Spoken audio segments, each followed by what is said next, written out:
আজকে এখানে আমাদের এখানে জাহ্নবী মাতার আবির্ভাব তিথি এবং সীতা ঠাকুরানীর আবির্ভাব তিথি এবং মধু পণ্ডবের তিরোভাব তিথি। উম, তবে তার সূচনা সর্বমিত্র প্রভু দিয়েছেন কিছুটা। আমিও আমার বিশেষ বিষয় হচ্ছে জাহ্নবী মাতা সম্পর্কে, তবে আমি সীতা ঠাকুরানী এবং মধু পণ্ডিতের কিছু বলার অল্প একটু কিছু বলার চেষ্টা করব। তবে এখানে শুদ্ধ ভক্তদের এবং গৌর পার্শ্বদের তিরোভাব অথবা আবির্ভাব তিথি অভিন্ন। এই জগতে তারা ভগবান তাদের পাঠান আমাদের এই জড়কুলস জীবদের উদ্ধার করার জন্য। তবে আমি প্রথমে এখানে সীতা ঠাকুরানীর সম্পর্কে কিছু জাস্ট অল্প কিছু আপনারা জানেন, তবু আমি কিছু বলার চেষ্টা করব। সীতা দেবী হচ্ছেন অজনী সম্ভূতা, অর্থাৎ যিনি সরাসরি গর্ভজাত নন। এখানে আমরা কাহিনী অনুসারে জানি যে মিথিলার রাজা জনক যখন যজ্ঞভূমি চাষ করেছিলেন, তখন নাঙ্গলের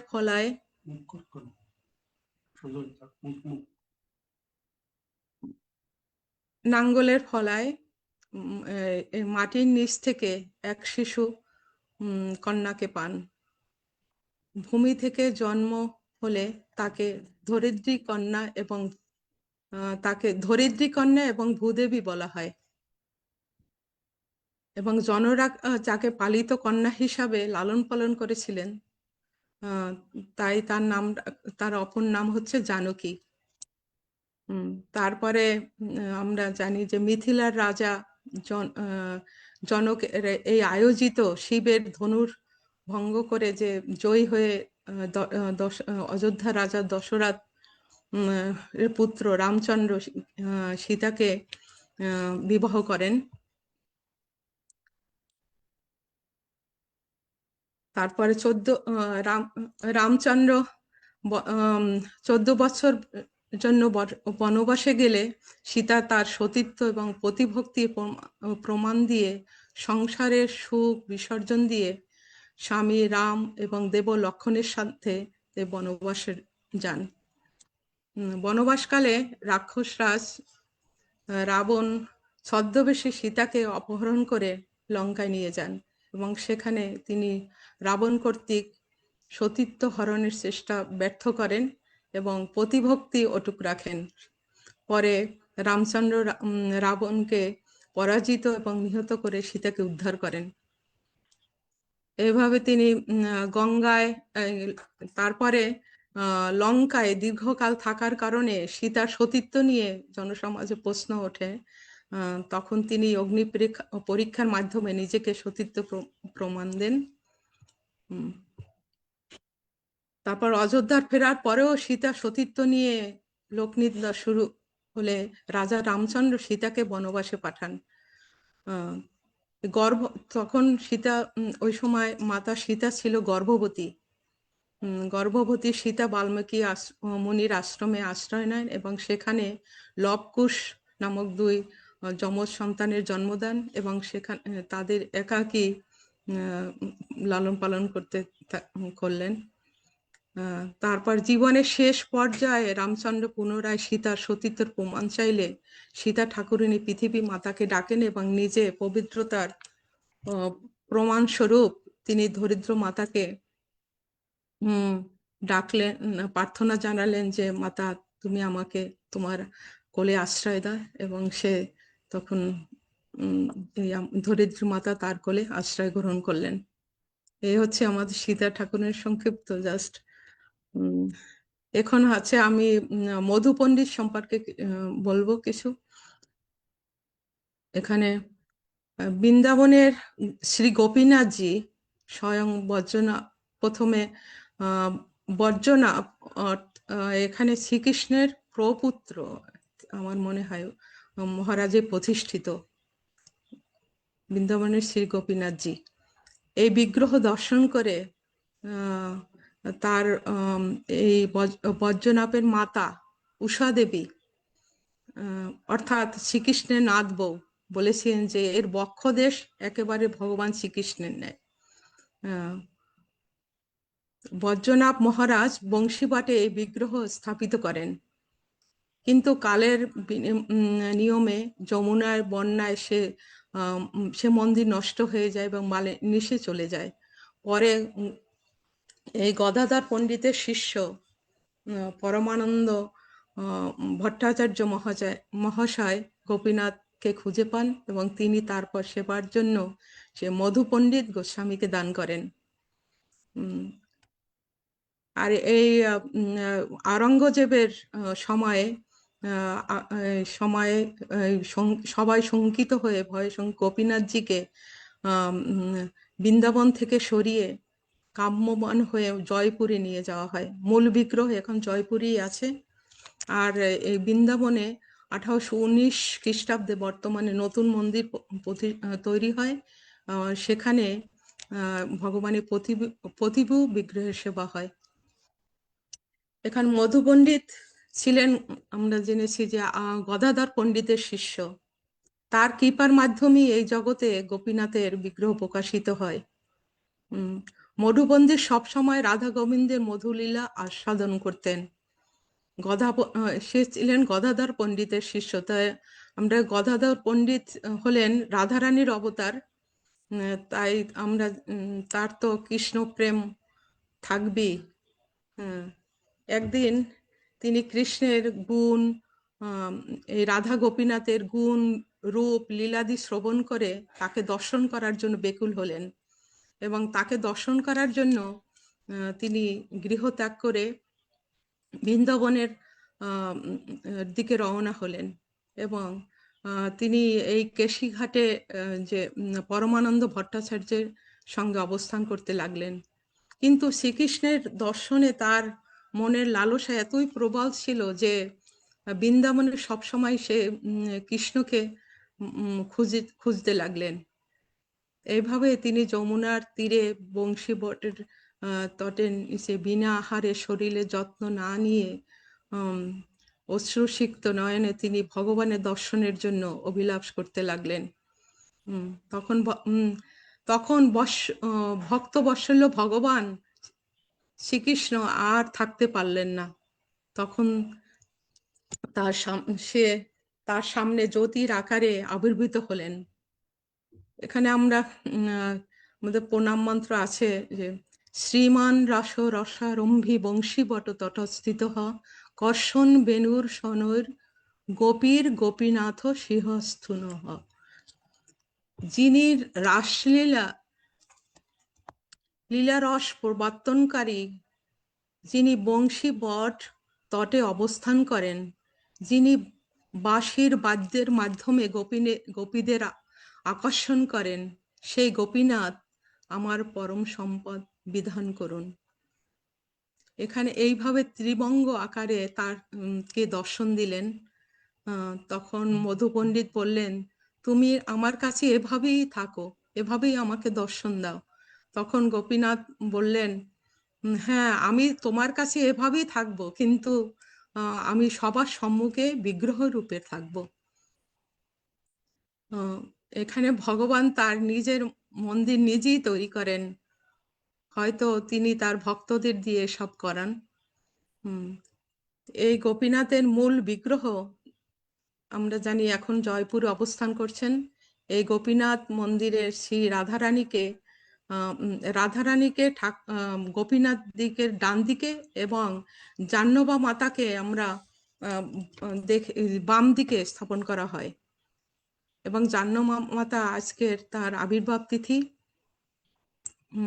তার সম্পর্কে আমি এখন কিছু বলার চেষ্টা করবো তার প্রণাম মন্ত্র দিয়ে।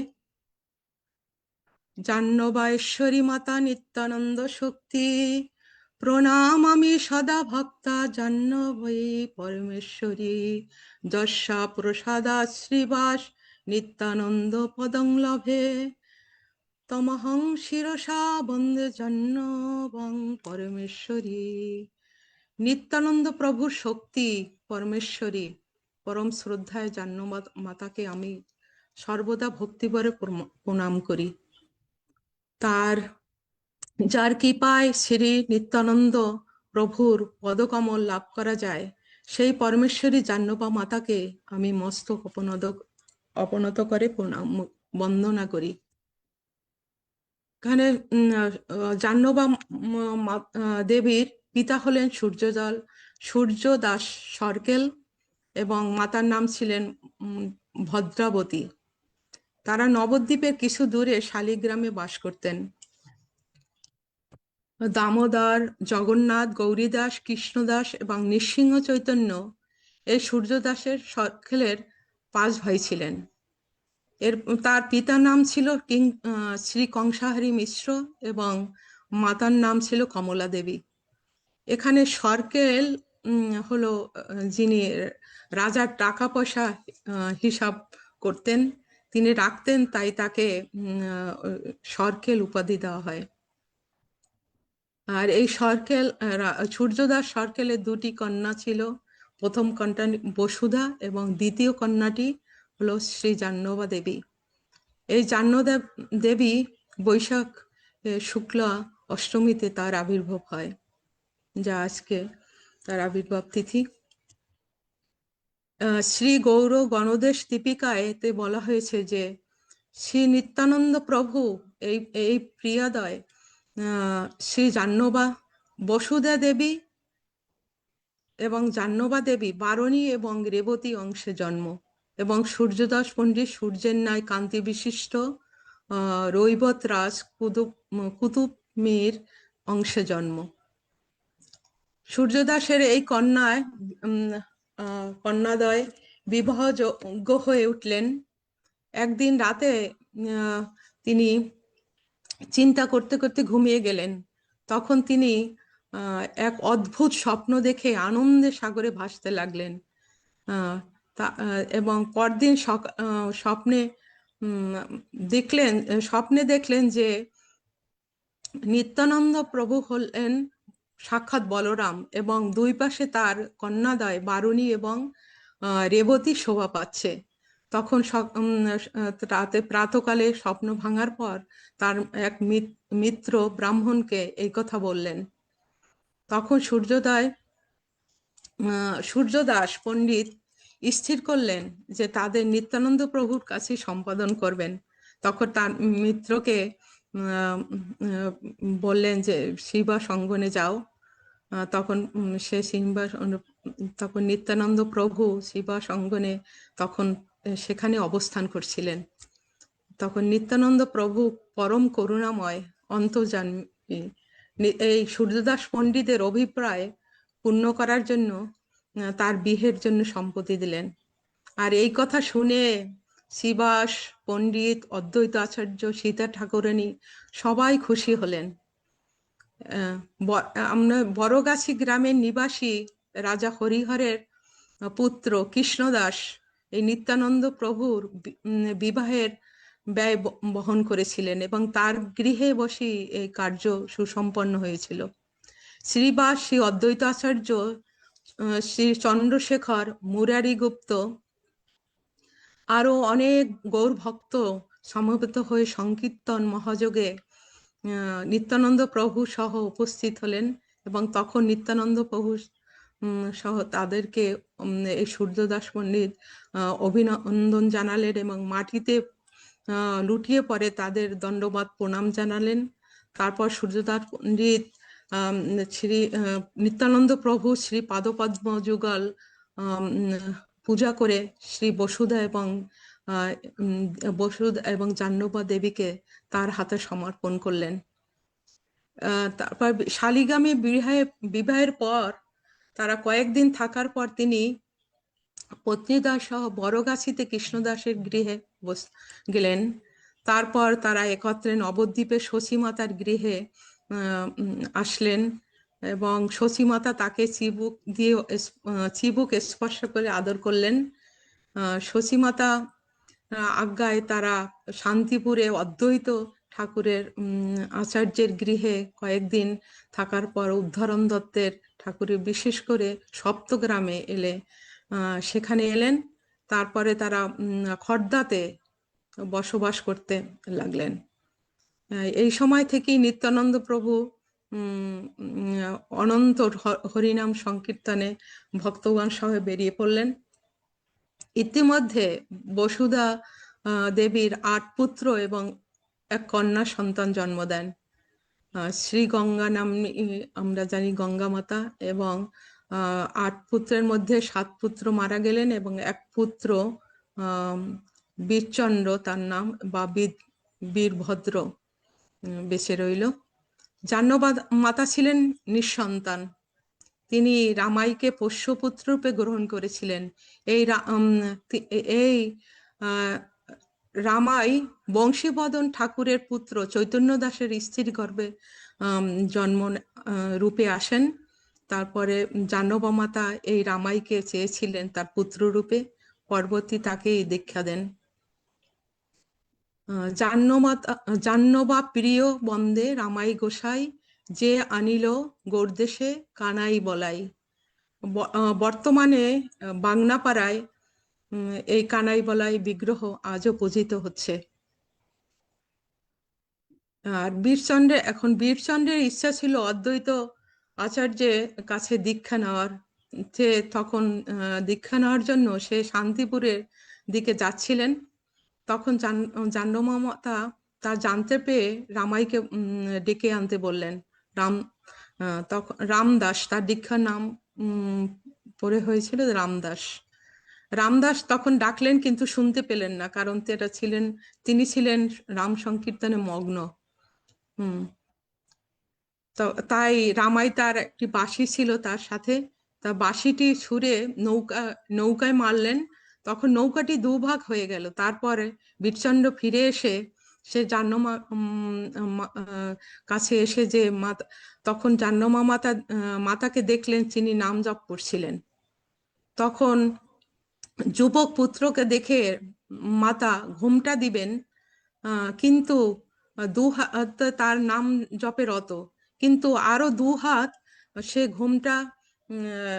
ঘুমটা দিলেন, আরো 2 হাত বের করে তিনি ঘুমটা দিলেন। এই অলৌকিক দৃশ্য দেখে বীরচন্দ্র তার চরণে লুটিয়ে পড়লেন এবং সেই সময় তাকে দীক্ষা দিলেন। শ্রী অদ্বৈত আচার্য শ্রীবাস পণ্ডিত নিত্যানন্দ প্রভু অকপটের পর সংকীর্তন বন্যাকে প্রবাহিত করেন এবং গৌরসুন্দরে করুণা শক্তি শ্রীবাস আচার্য, নরোত্তম দাস ঠাকুর এবং শ্যামানন্দ পণ্ডিত, এই 3 আচার্যত্রয় মহাপ্রভুর আবির্ভাব উপলক্ষে খেতুরিধামে এক মহোৎসব আয়োজন করেছিলেন রাজা সন্তোষ দত্তের গৃহে। এই রাজা সন্তোষ দত্ত হলেন নরোত্তম দাস ঠাকুরের ভাই। সেই উৎসবে এই নিত্যানন্দ শক্তি মাতা নিমন্ত্রিত হয়েছিলেন। এই খেতুরিধামে আসার সময় তার সঙ্গে ছিল তার কাকা কৃষ্ণদাস, মিনিকেতন, পরমেশ্বরী দাস, রামদাস, জ্ঞানদাস আদি নিত্যানন্দ প্রিয় অনেক ভক্তগণ সঙ্গে ছিলেন। এই জাহ্নবী মাতা খেতুরিধাম এর আসার সময় তিনি প্রথমে অম্বিকা কালনাতে গিয়েছিলেন। সেখানে গৌরীদাস পণ্ডিতের শিষ্য হৃদয় চৈতন্য তাকে অভ্যর্থনা জানালেন এবং তিনি এক রাত্র সেখানে থাকলেন। সেখানে তিনি রন্ধন করে নিত্যানন্দ এবং গৌরসুন্দরের ভোগ লাগালেন। আমরা অম্বিকা কালনাতে আমরা এখানে গেলে দেখতে পাবেন যে নিত্যানন্দ প্রভুর সেই বিবাহের সেই শিল নোড়া এখানেও আছে, এবং সেখানে গণ্ডিতায় তাদের সমান উচ্চতায় সে বিগ্রহ, সেখানে ঝলক দর্শন দেওয়া হয়। এইভাবে তিনি শচীমাতা তিনি শচীমাতার শ্রীবাস অঙ্গনে অদ্বৈত আচার্যের আসলেন এবং অদ্বৈত আচার্যের গৃহে আসলেন, এবং সেই সময় সবাইকে দর্শন না পেয়ে তিনি খুব দুঃখ প্রকাশ করতে থাকলেন। তারপর তিনি আস্তে আস্তে খেতুরি ধামের অভিমুখে রওনা দিলেন। তখন রাজা সন্তোষ দত্ত সে মাতার অভ্যর্থনার জন্য পদ্মা নদীর ওপারে পালকির ব্যবস্থা করেছিলেন এবং সব আগত ভক্তদের সুন্দর সংকীর্তনের মাধ্যমে তারা স্বাগত জানালেন।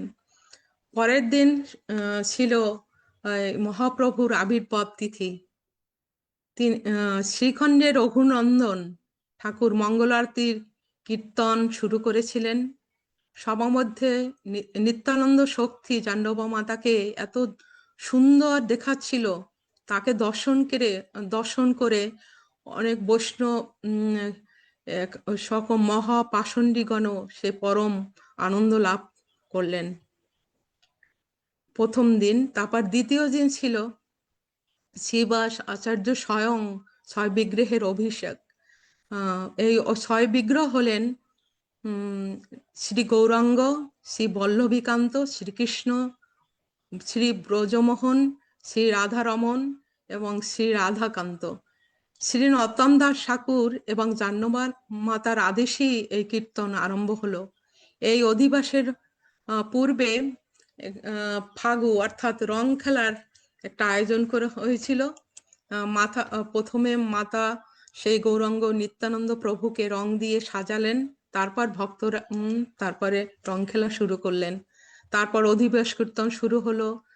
সেই কীর্তনে নিত্যানন্দ প্রভু মহাপ্রভু এসেছিলেন। অদ্যাপিও কৃষ্ণ লীলা করে গোরা রায়, কোনো কোনো ভাগ্যবান দেখি পারে বায়। যারা ভাগ্যবান তারাই দর্শন করতে পেরেছিলেন নিত্যানন্দ এবং মহাপ্রভুকে। তারপর তৃতীয় দিন ছিল মহা উৎসব। এই জাহ্নবী মাতা নিজ হস্তে সমস্ত মহোৎসবে রন্ধন করেছিলেন এবং সব গৌর ভক্ত বৃন্দকে প্রসাদ পরিবেশন করেছিলেন। তারপর তিনি ভক্তবৃন্দের সাথে অনুষ্ঠানের শেষে আবার বৃন্দাবনের অভিমুখে যাত্রা করলেন। এই বৃন্দাবনে আসার সময় পথে অনেক অলৌকিক ঘটনা ঘটেছিল। তার মধ্যে আমি একটি ঘটনা বলার চেষ্টা করছি। একদল দস্যু তাকে আক্রমণ করতে আসলো। তখন সারা রাত্র তারা ঘুরে ফিরে আবার সেই পরদিন সকালে দেখলো যে তারা সেখানেই এই এক জায়গায় অবস্থান করছেন। তখন তারা এই দস্যুরা এই দেখে তখন তার জাহ্নবী মাতার পদে তাকে প্রণাম জানালো এবং আরতি করলেন। এই বৃন্দাবনে সকল বৈষ্ণবগণ তখন বৃন্দাবনে পুষলেন। তখন বৃন্দাবনে সকল বৈষ্ণবগণ মথুরা এসে তাকে অভ্যর্থনা জানালেন।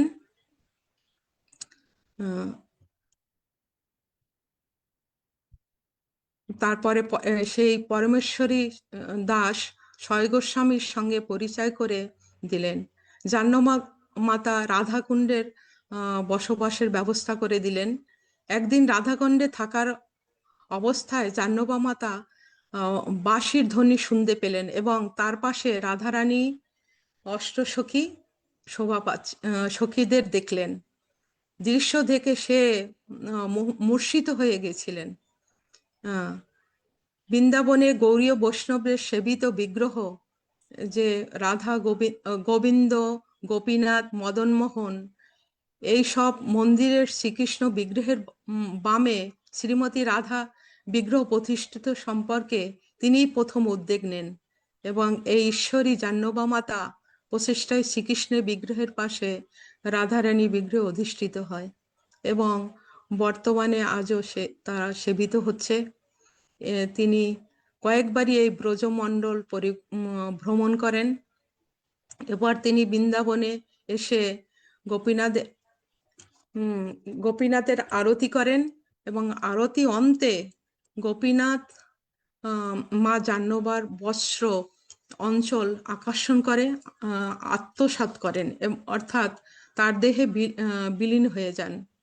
তাই শ্রী গোপীনাথজির মন্দিরে এই গোপীনাথের বাম পাশে জাহ্নবী দেবী বিদ্যমান। এই জন্য জাহ্নবী মাতা গৌরমণ্ডল ব্রজমণ্ডল ভ্রমণ করে গৌরীয় বৈষ্ণব সমাজে অপূর্ব কীর্তি রেখে গেছেন। এই জাহ্নবী মাতা ভক্তি রাধার অভিন্ন নিত্যানন্দ স্বরূপিণী। বহু পাপী পাষণ্ডকে তিনি উদ্ধার করেছেন। তার দিব্য মাধুর্য সকলকেই আকর্ষণ আকৃষ্ট করেছে। তাই আজ নিত্যানন্দ শক্তি শ্রী ঈশ্বরী জাহ্নবী মাতার পাদপদ্মে আমরা আমাদের আকুল প্রার্থনা হওয়া উচিত যে আমাদেরকেও তার পাদপদ্মে আশ্রয় গ্রহণ করে শুদ্ধ ভক্তি প্রদান করেন। এখানে প্রভুপাদ এখানে বলেছেন যে একটি উদ্ধৃতি দিয়েছেন, কেউ যদি কৃষ্ণ ভক্ত বা ভক্তিযোগের বিজ্ঞানে পূর্ণ জ্ঞান অর্জন করেন, সেই যেই কৃষ্ণ তত্ত্ববেত্তা সেই গুরু হয়। তবে তিনি নারী হলেও গুরু বা আচার্য হতে পারেন। জাহ্নবী মাতা একজন গুরু ছিলেন। জাহ্নবী দেবী নিত্যানন্দ প্রভু স্ত্রী হিসাবে এবং নিজে সিদ্ধ বৈষ্ণব হিসাবে গৌড়ীয় বৈষ্ণব সমাজে আচার্য হিসাবে শ্রদ্ধেয় ছিলেন। জাহ্নবী মাতা অসামান্য সহনশীলতা এবং প্রেমের মাধ্যমে বৈষ্ণব সমাজকে ঐক্যবদ্ধ করে রেখেছিলেন, যা প্রভুপাদের মতে একজন প্রচারকের একটি মহৎ গুণ থাকা দরকার। এখানে ভক্তিবিনোদ ঠাকুর একটি ভজন এই জাহ্নবী মাতার সম্পর্কে লিখেছেন, সেটি আমি গাওয়ার চেষ্টা করব। ভবার নাবে পরে মোর আকুল পরা,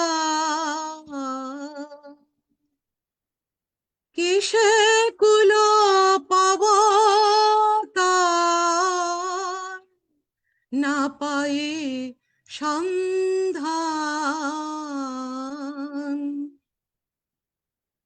না আছে করম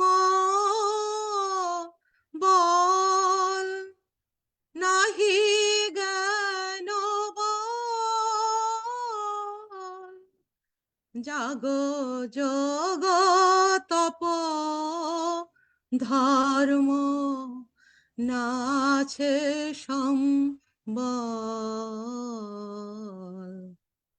নিতান্ত দুর্বল আমি, না জানি সাতার এ বিপদে কে আমারে করিবে উদ্ধার,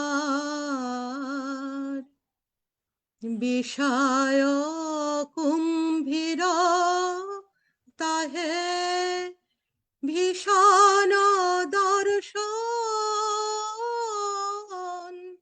কামের তরঙ্গ করে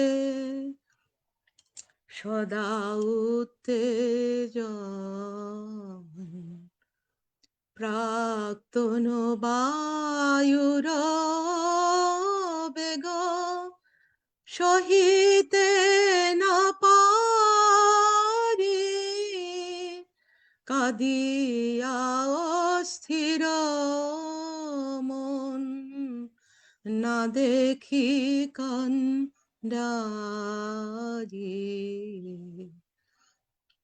ও গো শ্রী জাহ্নবী দেবী এ দাসে করুণা,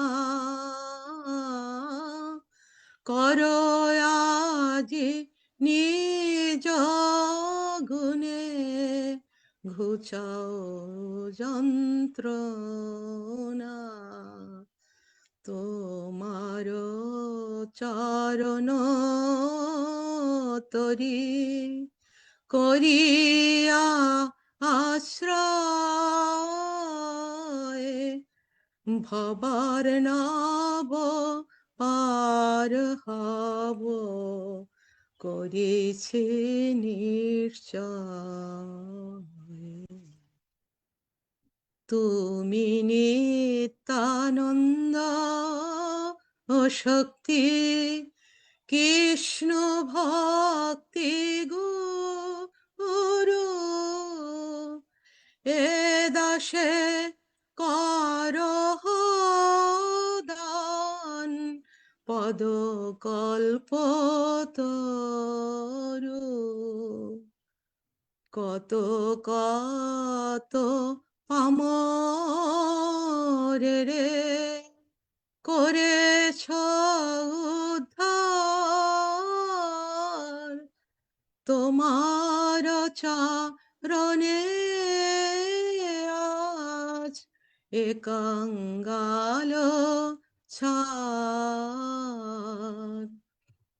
ভবার নবে পরে আকুল পরাণ। এখানে ভক্তিবিনোদ ঠাকুর তিনি নিজেকে অত্যন্ত দুর্বল এবং অজ্ঞান জেনে তিনি কামক্রোধের কুমিরের মুখে পড়ে ভজনকারী দান্যবাবা মাতার চরণে আশ্রয় চেয়েছেন।